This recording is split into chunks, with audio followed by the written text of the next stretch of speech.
Ah, shit. Yes, we're back on. Oof. I had a rough night yesterday. The dog would not stop barking all night. I had to walk him out like at 3 after I finished the stream. I finished streaming like around 1 something in the morning, I think. And then I went on to just QC myself a bit. See where I fucked up and make some little cuts here and there on the streams, and then make videos out of that, and then publish some of the stuff. Oh, but it's been like really rough night with the dog, man. Fuck. Ended up waking up like around 8:30. Just getting up. So I was like, yeah, fuck it. I'm not gonna continue to sleep in 15-minute bouts. Oh, I had a lot of shit to do. Doctor appointment. Clean this fucking place up because we're moving out of this room tomorrow. Uh, on that front, all the paperwork and the money has been put into the possible apartment we're gonna get. So the check is on their side. Let's see if we get scammed again one way or the other. We had to put in $150 to apply. Of course. But they took in the paperwork and they told us, yeah, we seem to be good. Like, so they're going with now all the checks that they need to go through. And hopefully on the first we got home. We're expecting the call anytime now. So hopefully on the first we can pull our shit out of storage, get to our fucking apartment, and stop living in goddamn hotels.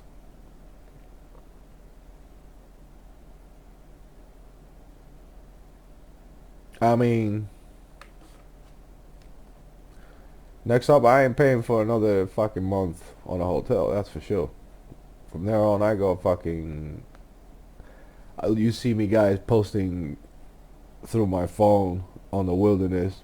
I'll go live in a goddamn wilderness if it gets like that. What if I now got a bug out location and we're not unprepared to deal with, okay, there's nowhere to go, we gotta go ourselves. Yeah, we got that shit covered. The fact that you see me here today on Twitch, or hear me here today on Twitch, and watch my gameplay does not mean that tomorrow you will. The fact that some of you do stay and listen to the talks, especially when we go on to deeper meanings and deeper subjects, those of which not everyone agrees, disagrees, or is even interested, but they still sit there and listen.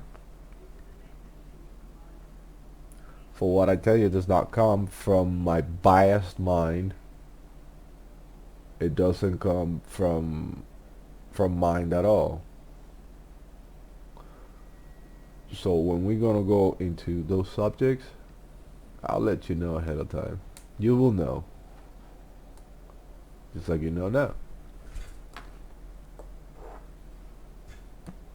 And when we are to be like the average Joe of this world, this average Joe that sits here and podcasts his voice to the world.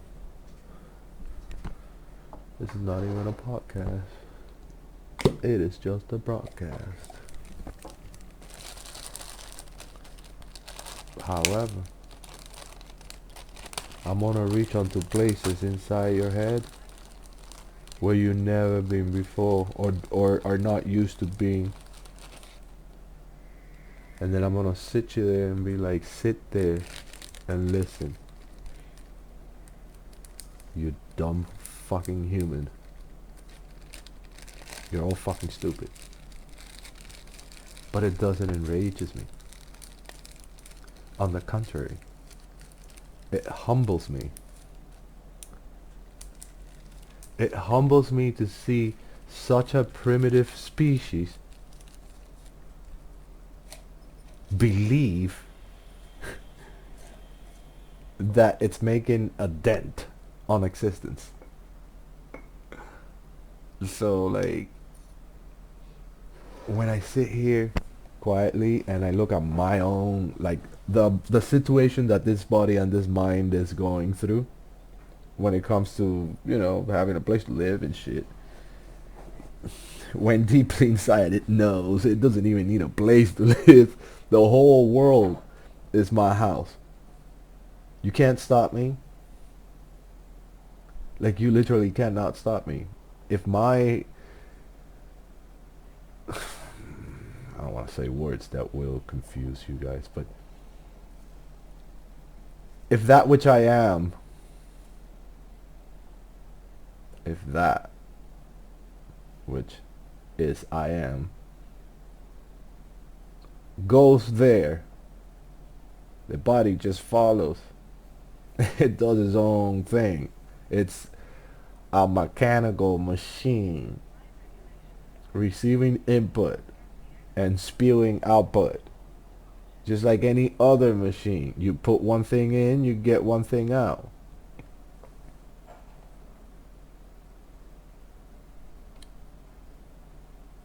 A program inside a computer is the same. Input, output. That's all there is. As long as there's that dualistic nature imbued in your experience of your daily life, you'll be in suffering one way or another.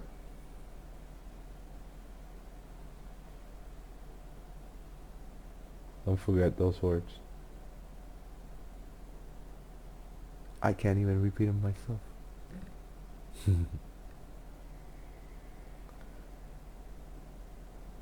Is this flow that you all need to follow? Follow the flow. Follow the flow that runs through you. Because that's all there is. You either follow it or you're fighting it. You're in a flow. You're either fighting it or you're riding with it and you're loving it. Right? That inner flow one has. And that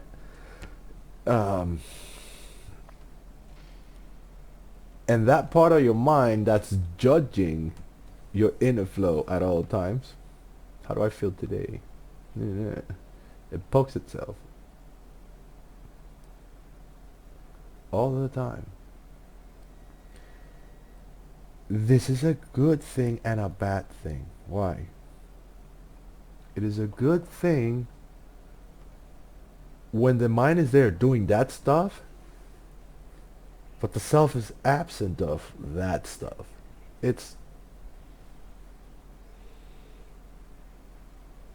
just is. And then there's that other stuff going on. The thought is going on. The body is going on. The life itself in the body is going on. The wheels are turning, however bad. Alright? Don't let anyone fool you. The food you eat, the water you drink, the way you treat yourself, how you keep yourself, has a lot to do on it pretty much dictates what's going to happen in your life.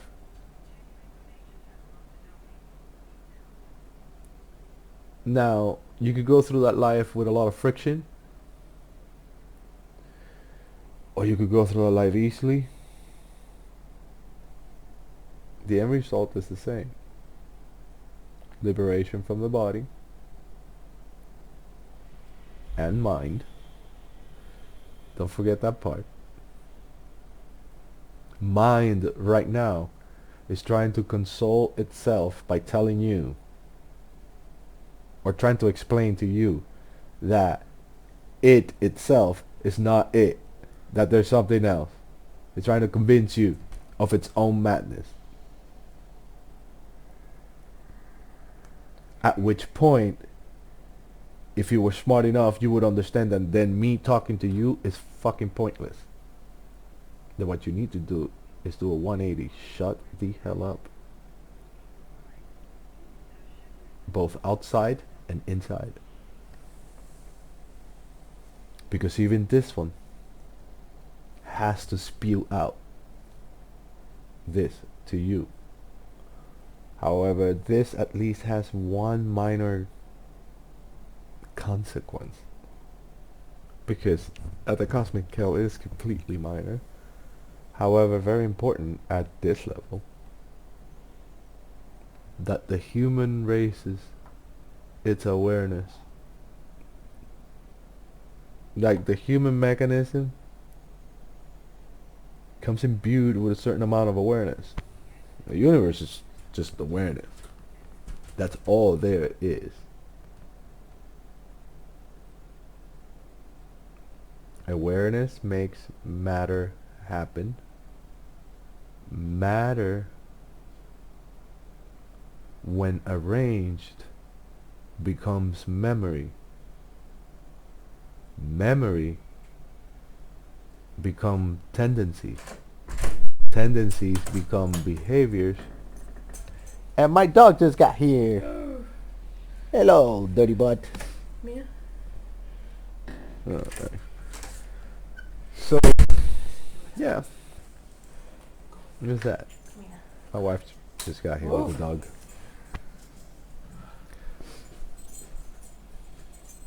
Behaviors then become the different animals you see in the world. But at the root of it is consciousness. Consciousness becomes matter. Through what? The scientist is going to tell you this. Through frequency, through vibration. What's vibration? Basically sound. Vibrations through air, you call it sound. Vibrations to space, well, you call it the electromagnetic field.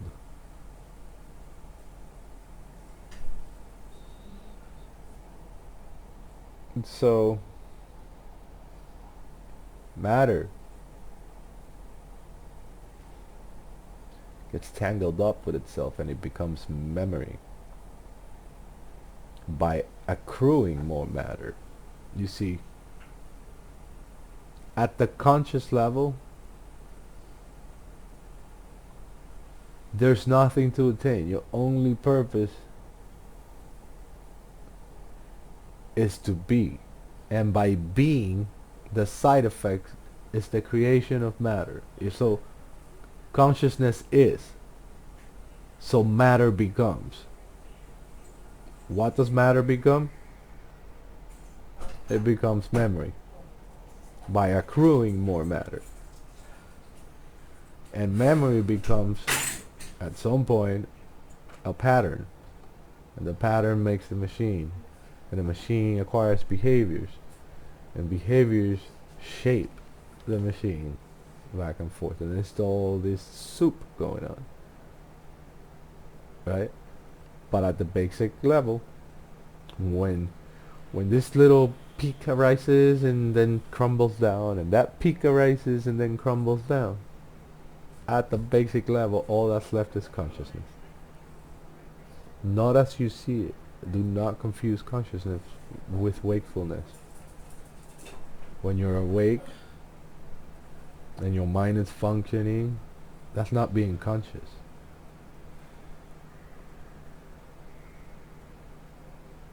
That's just the machine doing its job, using intellect and memory combined with body to take action on world. That you people call karma. I call it consciousness. So technically, in this world, when we talk to each other, it's just a machine doing its job at convincing itself that there's something bigger. Now, is there something bigger? Well, since the only tools you have from the get-go are body and mind, and this matter accumulation that you've gathered, and all the shit that's been put into your brain, everything, however you've been shaped, all right, that's what you got to work with. But that does not mean that awareness is not there, because at the basic level, that's all there is. And this accretion of matter, is nothing but the side effect of consciousness. And not consciousness is wakefulness as you know it, but that which is within you that even you know, even when you're an atheist. So let's say you're an atheist. You don't believe on any religion. You don't believe there is a God. You don't believe. You only want to know. You're an atheist. In that sense, I guess I am an atheist, because I don't believe. I know, or do not know.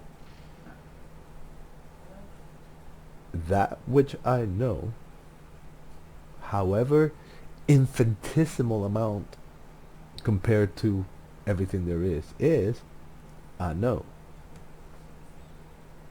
That which I don't know, I do not know. So, knowing that this is the tool I have,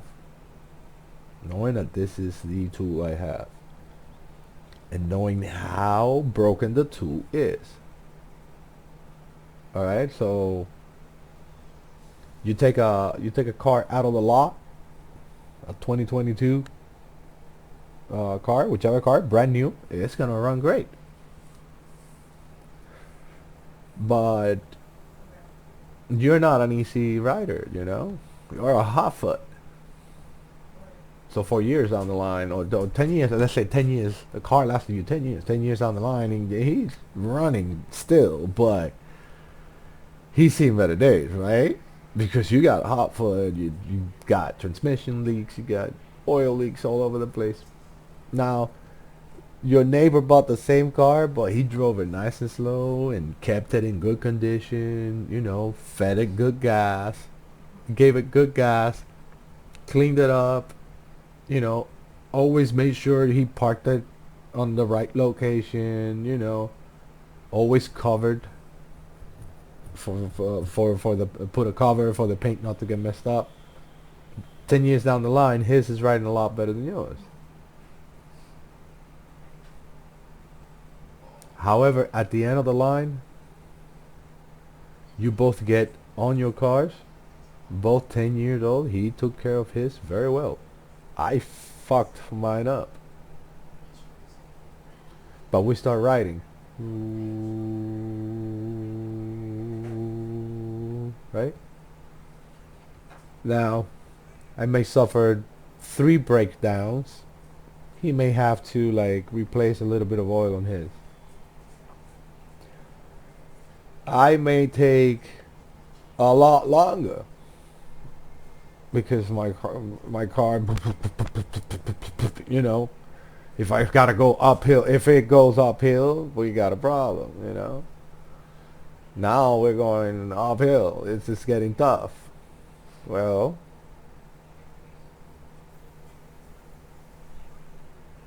I just gotta take it slow. The car's still gonna make it to the peak, I guarantee it, even if I have to fucking push it. Alright.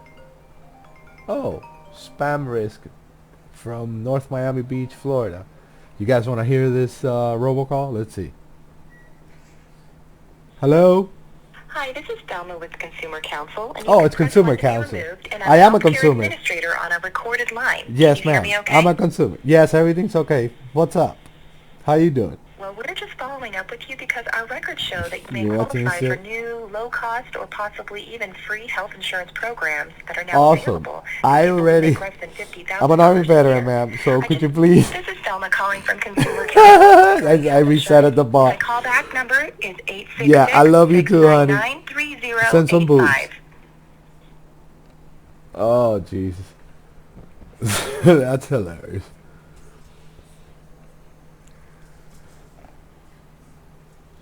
And that is mind and body doing its own thing and just having fun.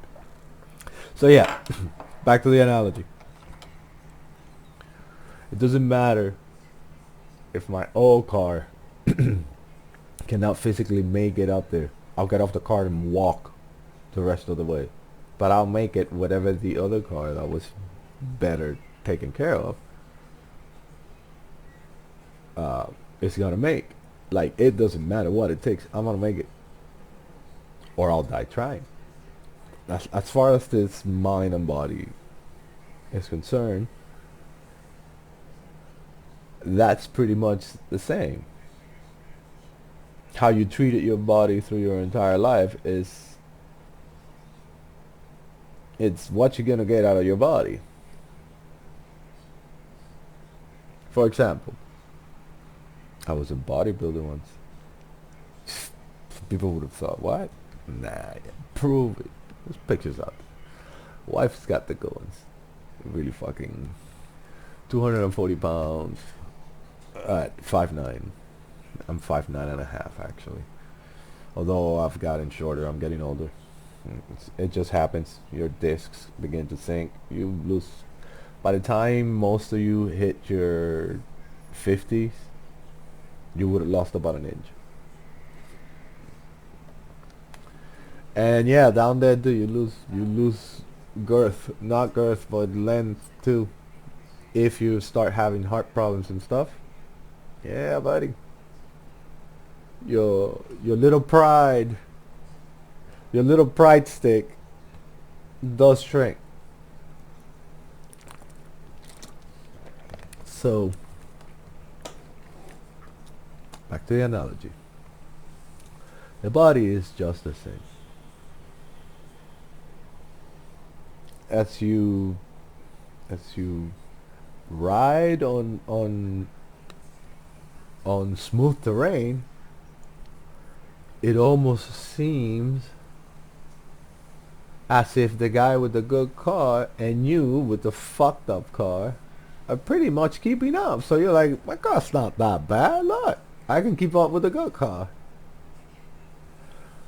But once you hit that rough terrain or that big slope and you had to like rumble a little bit and you're going through like a dirt path or a rocky path, oh, your car's rattling all over the place because you've had it unkept for quite some time. Now what do? You know you gotta slow down so that it can make it, and it's gonna take you longer, it's gonna cost you more fuel. Meaning, let's bring it to you straight. That which you're trying, what you're searching for, you're looking for it. Okay? You're desperately looking for it with mind. However, that which drives you is what I'm interested in talking about. So that maybe through speech there's a way, there has to be. It is my hope as a mind and body inhabited by self. That's the best way I could describe this thing. This experience that's happening. This theater of reality that's going to happen for the next who knows how many swings around the sun on this little pebble in space. It's, I believe it to be completely trivial. At the mind level, I believe it. Because that's all mind can do. Memorize and believe.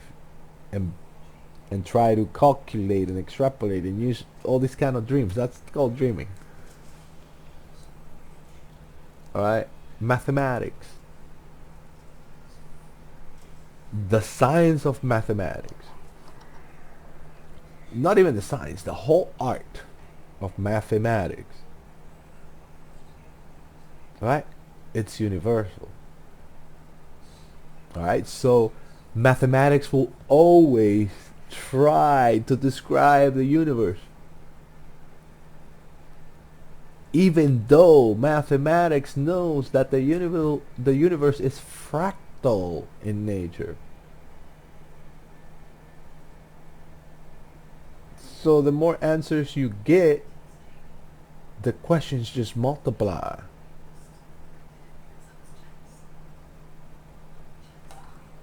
Now back to this tool and what to do with it to kind of make that separation. What it's me, what it's my emotion, which is tightly intertwined with my thought process,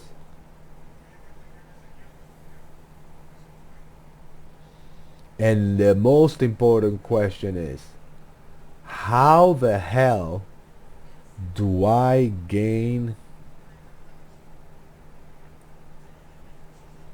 control? I don't want to say control because control is not the word. If you try to control something, have you ever tried to control someone? They end up leaving. So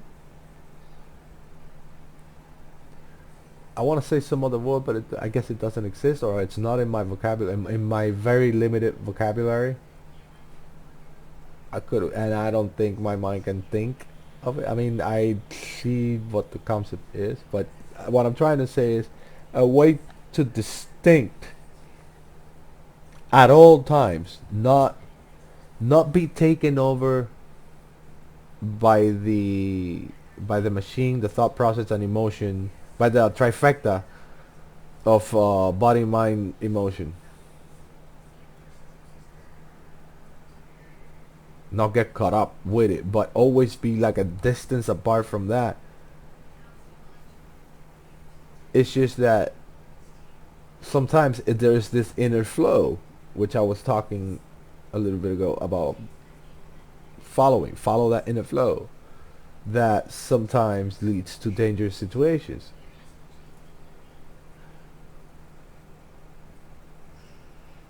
Let life go where it needs to go, correct?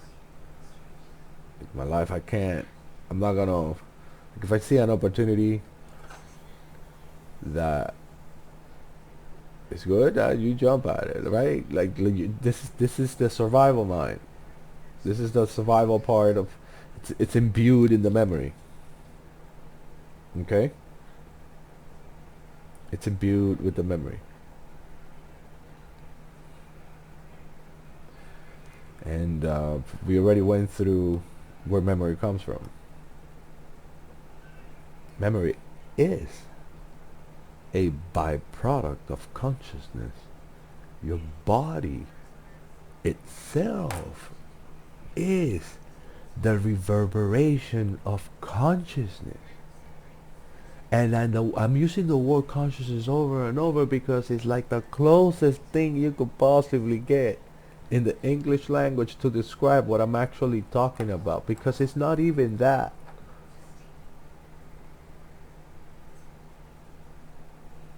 All right, and let me put it to you this way.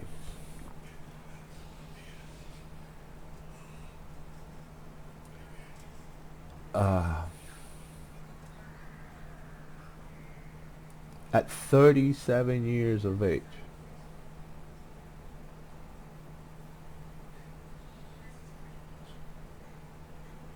at 37 years of age,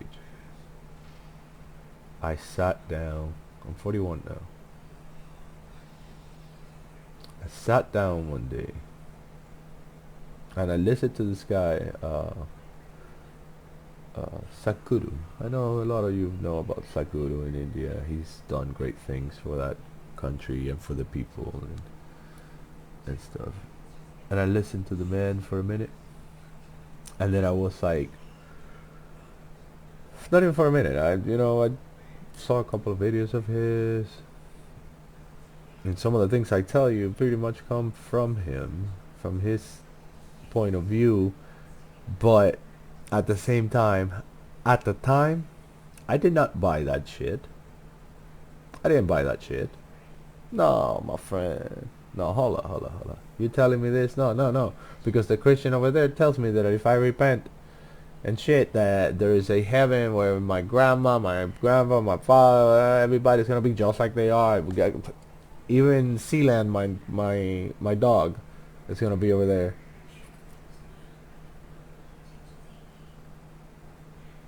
Or Silent, I should say.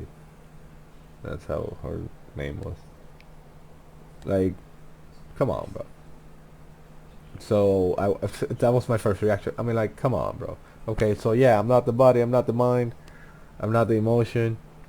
I kind of have always known that because I've always had that little. I've always had the feel that the world's a theater and that I am a puppet and that there's this thing looking on the back, always staring at the world, but it's never untouched. Like, it's like, you seen those cool plasma balls that they got this little bubble on the center and they're covered in glass, and then when you put your hand around it, there's this little lightning coming around to your hand and shit.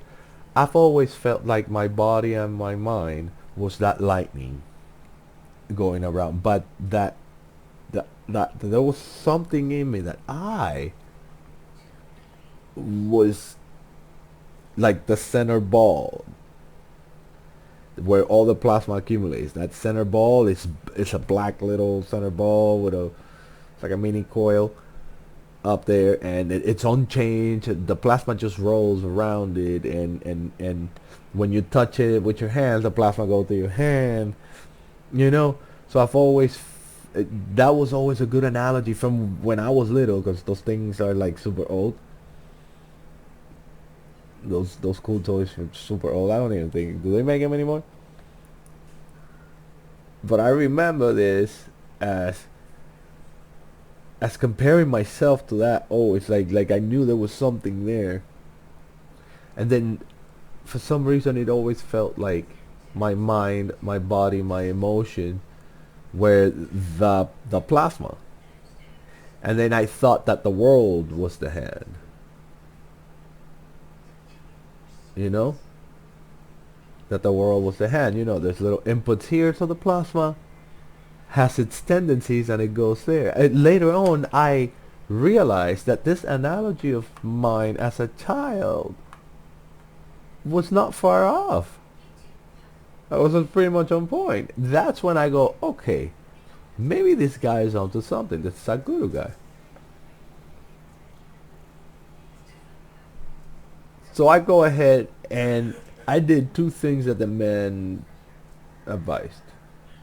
I tried to do some chants and found that there's only two for me. I ain't gonna tell you which, because it's all about what that sound produces, the vibration within that the sounds in a mantra do.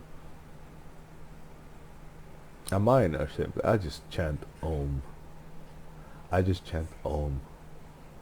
And Om, that's all there is. And then Om Namah Shivaya, because, you know, I've been reading about Shiva lately, and it's a pretty cool guy.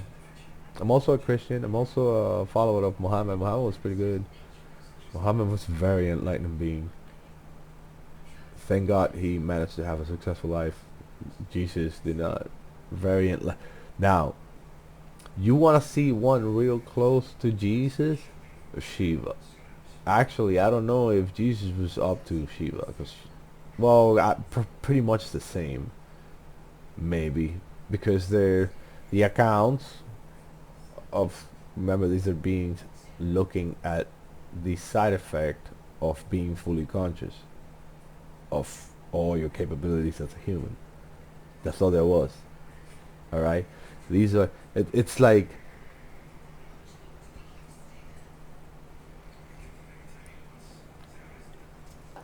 if my short experience of can't call it an experience either because it's not an experience. It's not experienced by any other senses. There's only one word for it that I've discovered, and it's called samadhi. If samadhi, then truth. You can't even say anything about samadhi. Like, I can't tell you.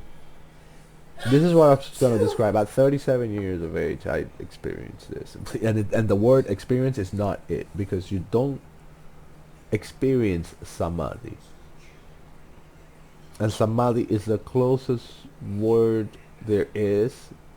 So I don't even know the actual translation to it, but I think it has to do with equanimous, something about equanimous and something about being intellectual.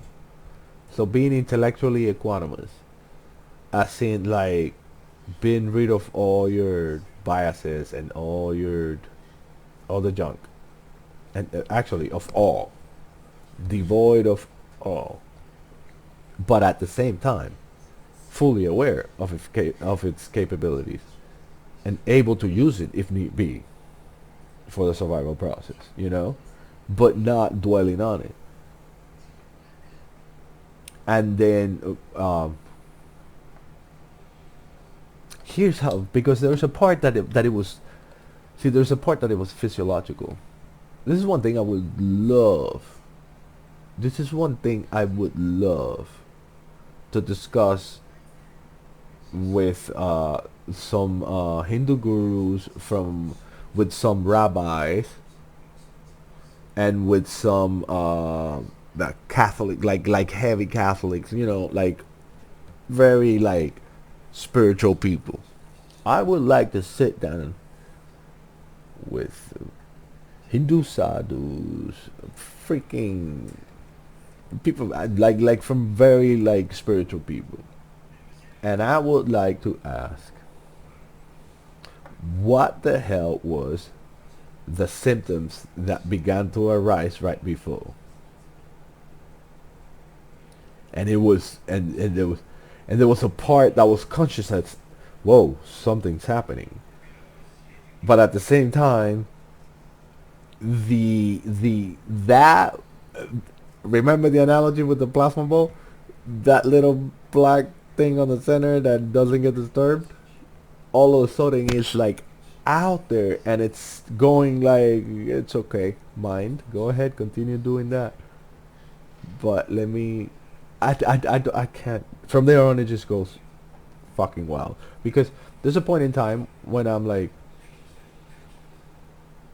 this extremely pleasant and comfortable sensation at the pit of my stomach, like right after my sternum, a little bit further down, right where my sternum bone ends, that little center plate of your chest, it's got a little tip at the bottom, a little further down there. All of a sudden this thing felt like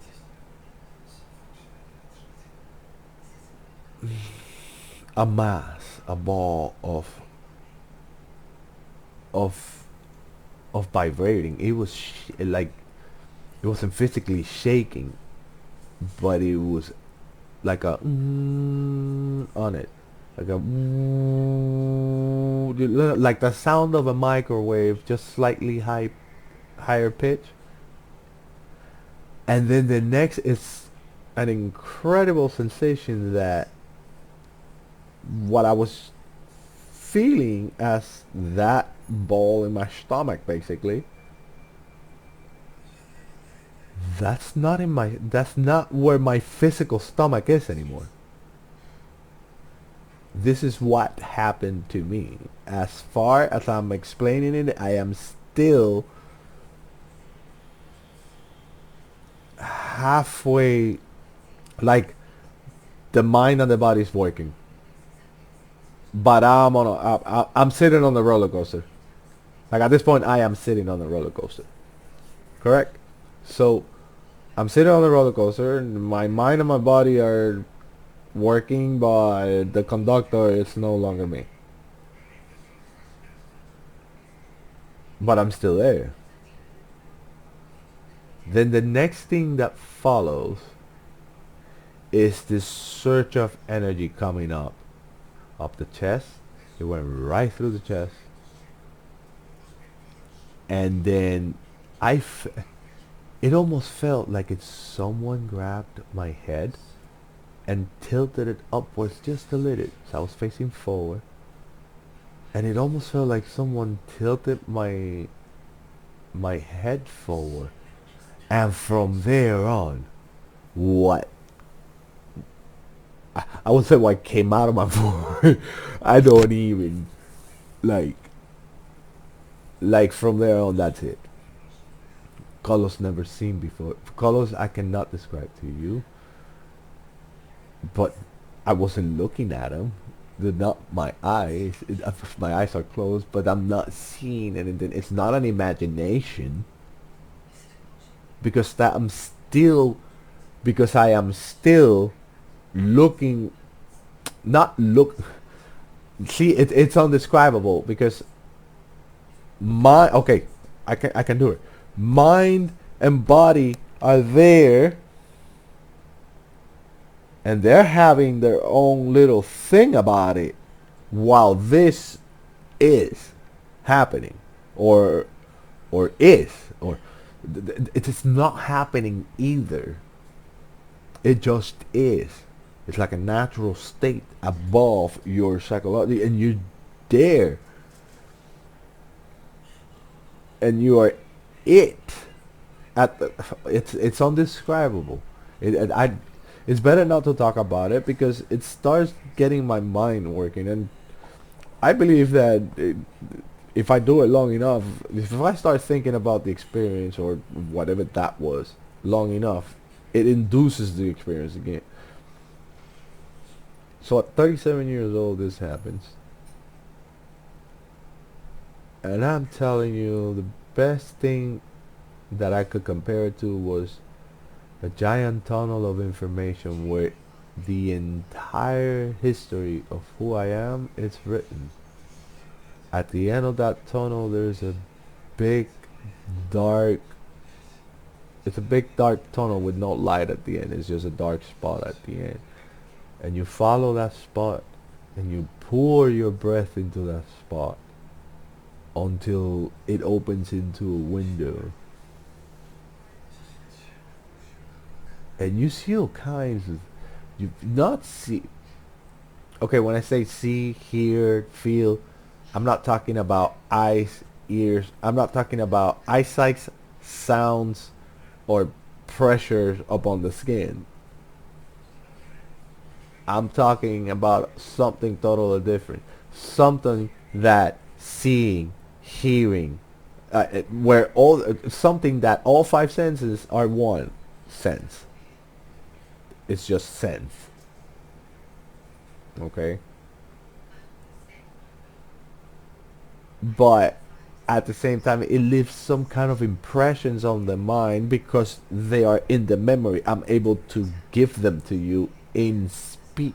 At least the rudimentary explanation of something. Correct?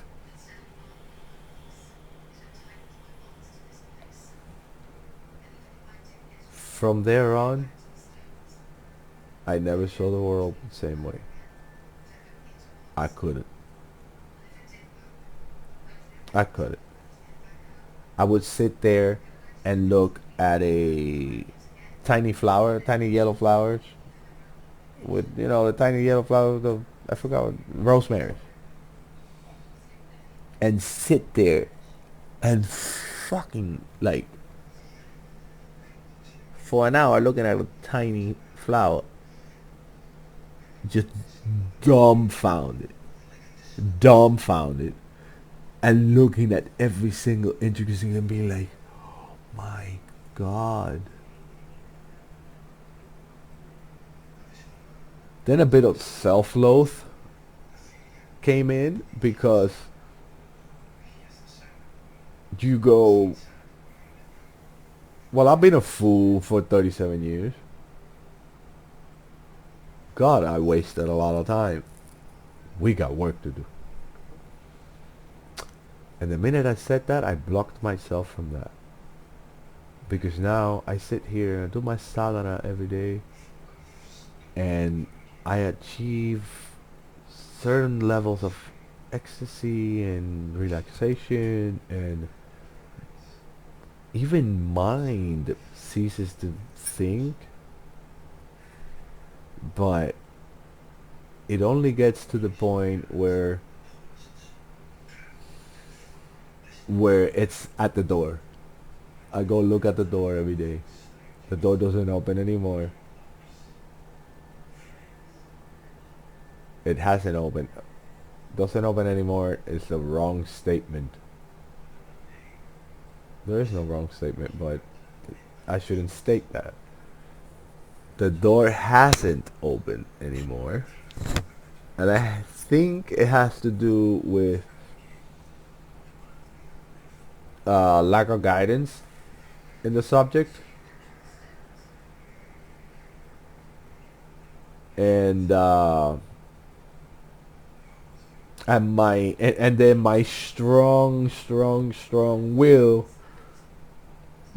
that it's like, no, no, because the first one that ever did this had no guidance, and there is no riddle another human deciphers that I can't decipher. It may take me, it may take him 5 minutes, it may take me 600 years,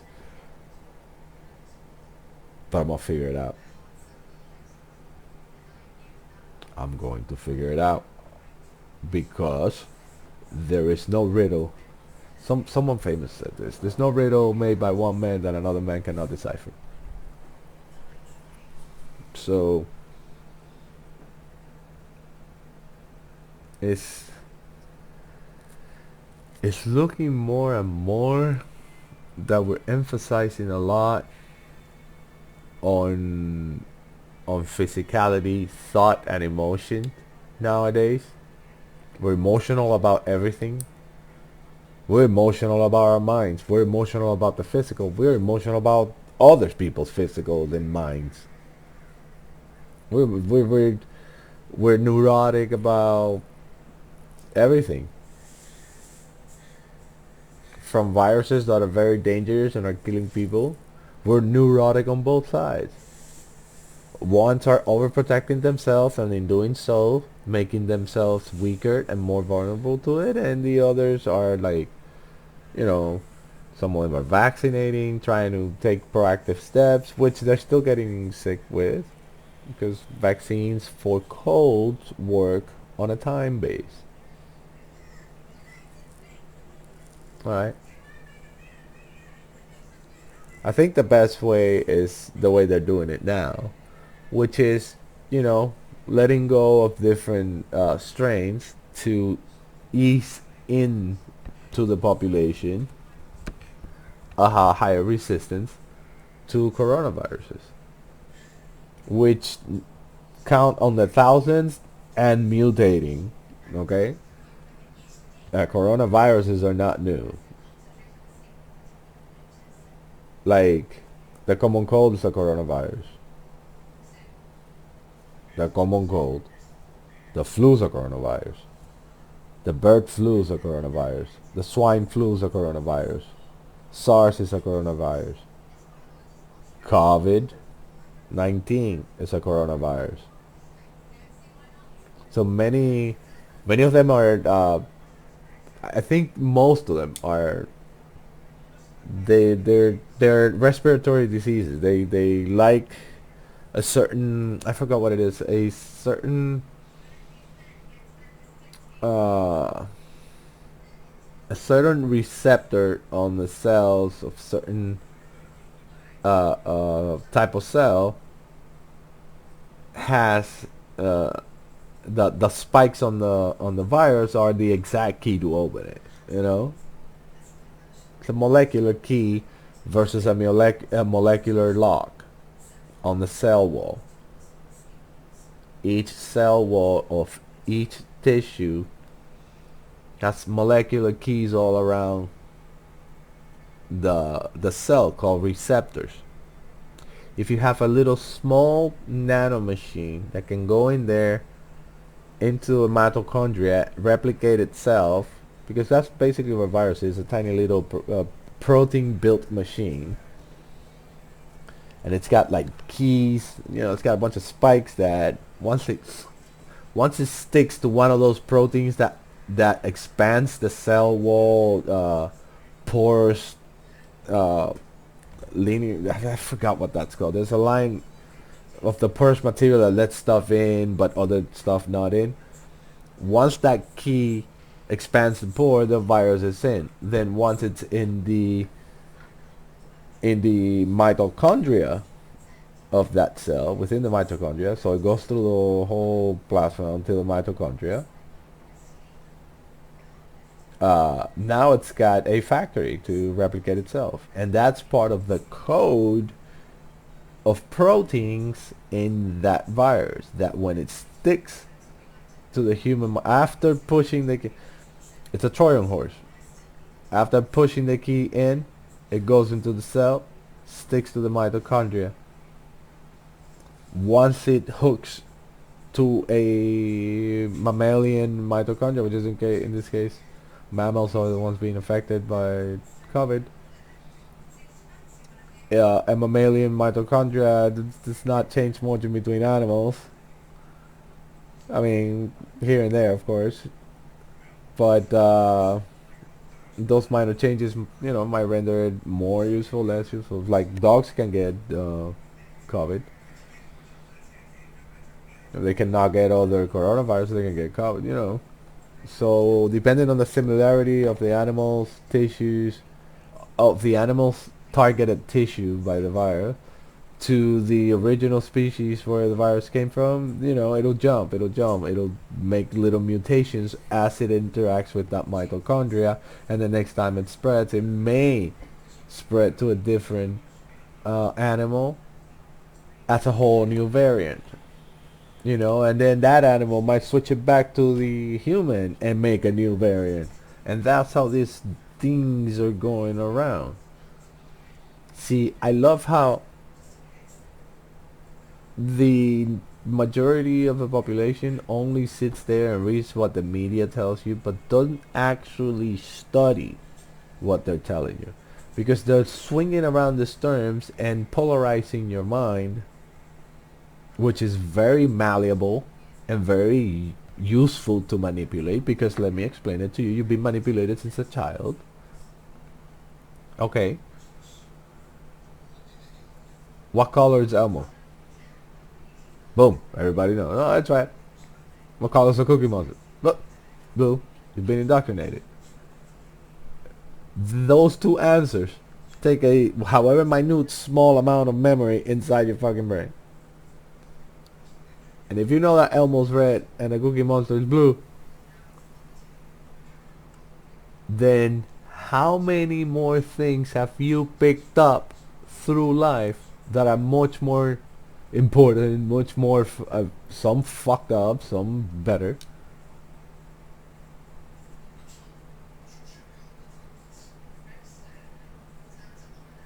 And that's the tools we have to work with to try to attain this sort of state or place where, and what is the point of being in the like this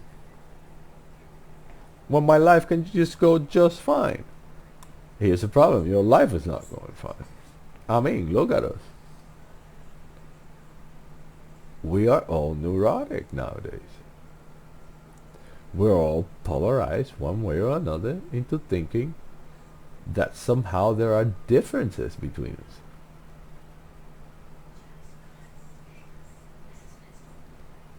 There are zero fucking difference between us. I don't know what I don't comprehend is the purpose of these people who push in these different ideas: left, center, right, far left, far center, up, down, sideways, whichever.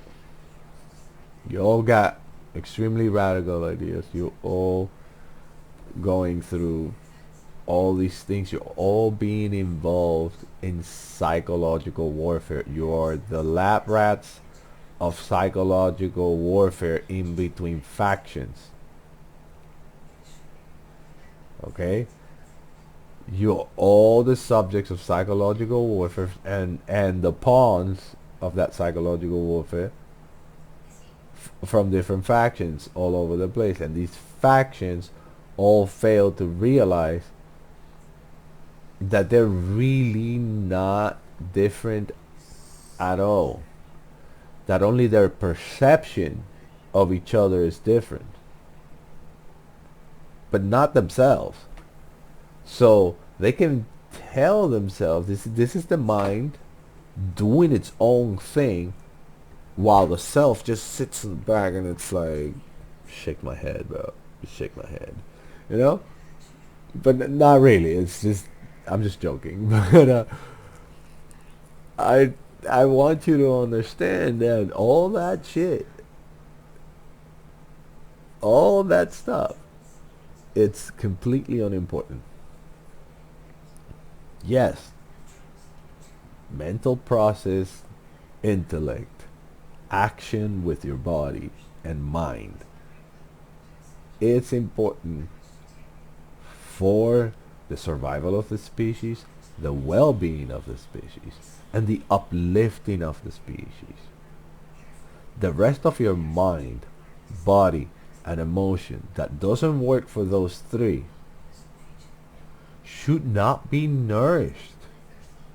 However, the level of neurosity in society today allows for the other three to be a problem. So it is my wish, it is my hope, and it's gonna be my daily thing to you to separate that which is mind, body, emotion. And when I say body, I should say emotion and body, because the brain's part of the body. The brain's an organ of the body that this is what it does. Through chemical reactions, creates impulses which present to you a limited picture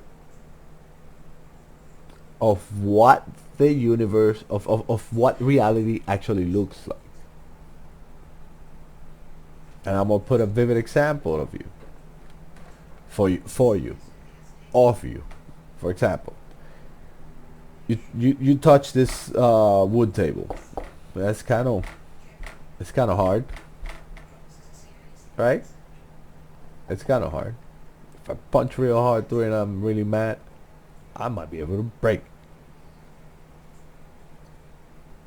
That is only in contrast with you. If you made out of steel, this wooden table will be like Play-Doh it is to you now. So it's all perspective. It's all perspective and how aware you are of the difference in perspective. All right.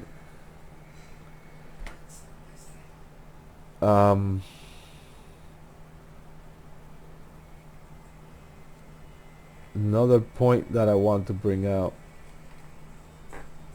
and we'll call it a stream for now,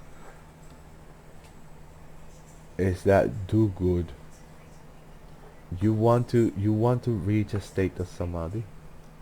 You want to do good. You want to cleanse. If you want to cleanse years of mishandling your body, mishandling your mind and your emotion, the best way is to start serving others. It's the quickest way to begin the returning to center process. Then, after you've done that exhaustively, after you've served others, because that's all we come here to do, serve all this, and not serve all this in like, I'm gonna become a police officer, wear a gun, and eventually have to kill somebody in the middle of the street because it's a danger to the rest of us.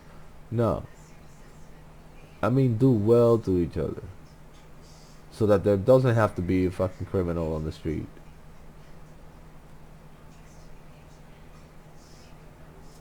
You know.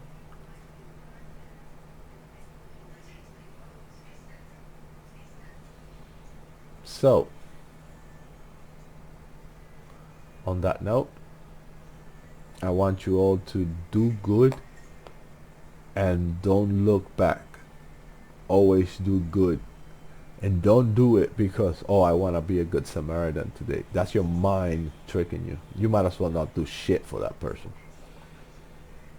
No, no, no. If you pass by somebody and you don't feel compelled to help him, let's say you pass by an old lady, she's handling her bags and they're too heavy, and you want, and if it doesn't, like, if you see that and you get driven right away to, hey man, let me help you, don't sit there and loathe yourself and be like, damn, I'm fucked up, I didn't even stop, let me go back. And no, because that's worse than just keeping walking. If you keep walking, at least the balance remains. There are people who help and there are people who don't help. But once you start going back and forth, damn, I'm fucked up, I should have gone back. Now you're torturing yourself.